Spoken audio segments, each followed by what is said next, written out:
नमस्ते दोस्तों, स्वागत है आपका हमारे YouTube चैनल पर। आज हम बात करने जा रहे हैं भारतीय पंचांग की, वह परंपरागत हिंदू कैलेंडर और ज्योतिषीय समय गणना पद्धति जो सदियों से हमारे त्योहारों, शुभ मुहूर्त और संस्कृति का आधार रही है। क्या आप जानते हैं कि पंचांग शब्द का मतलब है 5 अंग? जी हाँ, इसमें तिथि, वार, नक्षत्र, योग और करण, ये 5 हिस्से होते हैं। तो चलिए इस रहस्यमयी पंचांग को विस्तार से समझते हैं। सबसे पहले तिथि की बात करते हैं। तिथि चंद्रमास का एक दिन है जो चंद्रमा और सूर्य की सापेक्ष स्थिति पर आधारित होती है। इसे आसान भाषा में समझें। जब चंद्रमा और सूर्य के बीच का कोण 12 डिग्री बदलता है तो एक नई तिथि शुरू होती है। गणना: जब सूर्य और चंद्रमा एक ही रेखा में होते हैं तब शुक्ल पक्ष शुरू होता है। हर बार 1.5 डिग्री के अंतर से तिथि बदलती है, तो एक चंद्रमास में 360 डिग्री को 1.5 डिग्री के हिसाब से बांटने पर 30 तिथियां बनती हैं। शुक्ल पक्ष 1 से 15 तक बढ़ती चांदनी, कृष्ण पक्ष 16 से 30 तक घटती चांदनी। समय: हर तिथि का समय 19 से 26 घंटे तक हो सकता है, क्योंकि चंद्रमा की गति स्थिर नहीं होती। तो दोस्तों, तिथि सिर्फ 24 घंटे का दिन नहीं, बल्कि चंद्रमा और सूर्य के कोणीय बदलाव का नतीजा है। अब बात करते हैं करण की। करण तिथि का आधा हिस्सा है। चूंकि एक तिथि 12 डिग्री के कोणीय अंतर पर आधारित है, इसे 2 हिस्सों में बांटने पर हर करण करीब 6 डिग्री का होता है। समय: एक करण का समय आमतौर पर 6 से 7 घंटे का होता है, लेकिन चंद्रमा की गति के कारण यह बदल सकता है। एक चंद्रमास में 30 तिथियां होती हैं। हर तिथि में 2 करण होते हैं, तो कुल 60 करण बनते हैं। ये करण चंद्रमा की कालाओं बढ़ती घटती के साथ चक्र में चलते हैं। करण के प्रकार: करण को 2 मुख्य श्रेणियों में बांटा गया है। 1. स्थिर करण: ये 4 करण हर चंद्रमास में निश्चित जगह पर आते हैं। ये सिर्फ खास तिथियों के खास हिस्सों में आते हैं, इसलिए स्थिर कहलाते हैं। 2. चर करण: ये 7 करण चक्रीय रूप से बाकी तिथियों में आते हैं। तो दोस्तों, तिथि और करण पंचांग के वो हिस्से हैं जो चंद्रमा की गति से संचालित हैं। तिथि 12 डिग्री के अंतर से बनती है और करण उसका आधा हिस्सा है जो 11 प्रकारों में बंटा है। अब बात करते हैं चौघड़ियाँ की। चौघड़ियाँ शब्द 4 घड़ी से आया है। पहले समय को घड़ियों में मापा जाता था, जहाँ एक घड़ी 24 मिनट की होती थी। 4 घड़ियों का मतलब 96 मिनट होता था, लेकिन आज यह सौर घंटों 2 घंटे पर आधारित है। चौघड़ियाँ दिन और रात के लिए अलग अलग होते हैं। दिन का चौघड़ियाँ: सूर्योदय से सूर्यास्त तक 8 हिस्से। रात का चौघड़ियाँ: सूर्यास्त से सूर्योदय तक 8 हिस्से।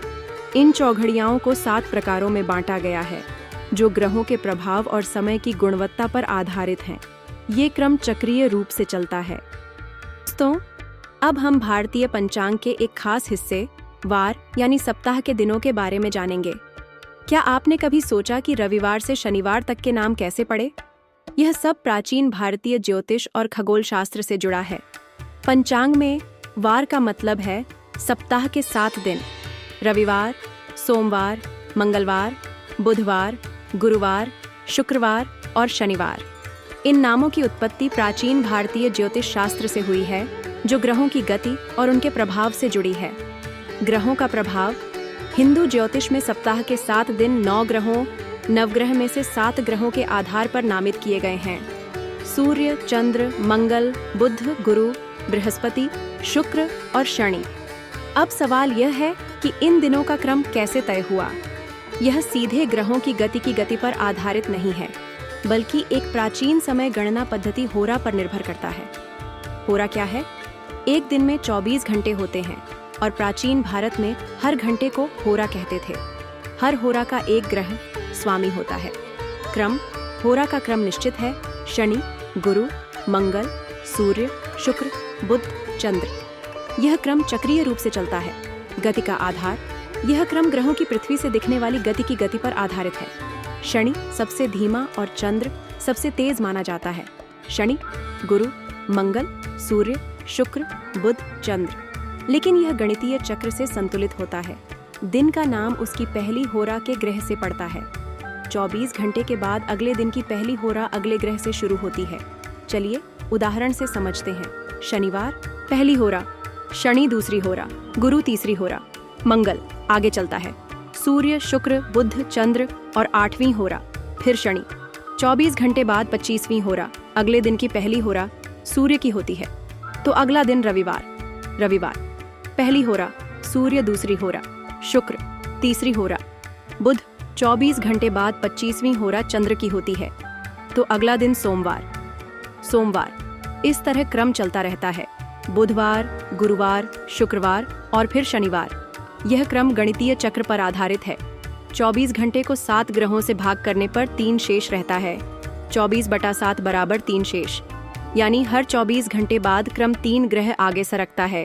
शनि 24 घंटे बाद, सूर्य 24 घंटे बाद, चंद्र 24 घंटे बाद, मंगल। इस तरह शनि गुरु मंगल सूर्य शुक्र बुध चंद्र का क्रम चलता है और 24 घंटे बाद अगला ग्रह दिन का नाम देता है। नतीजा रवि सोम मंगल बुध गुरु शुक्र शनि का सप्ताह। तो दोस्तों, सप्ताह के 7 दिन ग्रहों की गति और होरा पद्धति का अद्भुत परिणाम है। प्राचीन भारतीय ज्योतिष ने इस क्रम को इतनी खूबसूरती से बनाया कि आज भी हम इसका उपयोग करते हैं। दोस्तों, बात करेंगे भारतीय पंचांग के एक खास हिस्से नक्षत्र के बारे में। ये चंद्रमा के 27 रहस्यमयी घर हैं। तो चलिए इनके बारे में जानते हैं। नक्षत्र क्या है? नक्षत्र चंद्रमा की कक्षा में पड़ने वाले 27 खंड हैं, जो आकाश में बने तारों के समूहों से जुड़े हैं। हर नक्षत्र लगभग 13 डिग्री 20 मिनट का होता है और चंद्रमा हर दिन एक नक्षत्र से गुजरता है। इन 27 नक्षत्रों के नाम जानते हैं। अश्विनी भरणी कृत्तिका रोहिणी मृगशिरा आर्द्रा, पुनर्वसु पुष्य आश्लेषा मघा पूर्व फाल्गुनी उत्तर फाल्गुनी हस्तचित्रा स्वाति, विशाखा अनुराधा ज्येष्ठा मूला, पूर्वाषाढ़ा उत्तराषाढ़ा, श्रवण धनिष्ठा शतभिषा पूर्व भाद्रपद उत्तर भाद्रपद रेवती। इनका अपना महत्व और प्रभाव होता है, जो ज्योतिष में गहराई से अध्ययन किया जाता है। वीडियो को पूरा देखने के लिए आपका धन्यवाद। इस तरह के और वीडियो देखने के लिए हमारी चैनल को लाइक करें, शेयर करें और सब्सक्राइब करें। Thank you.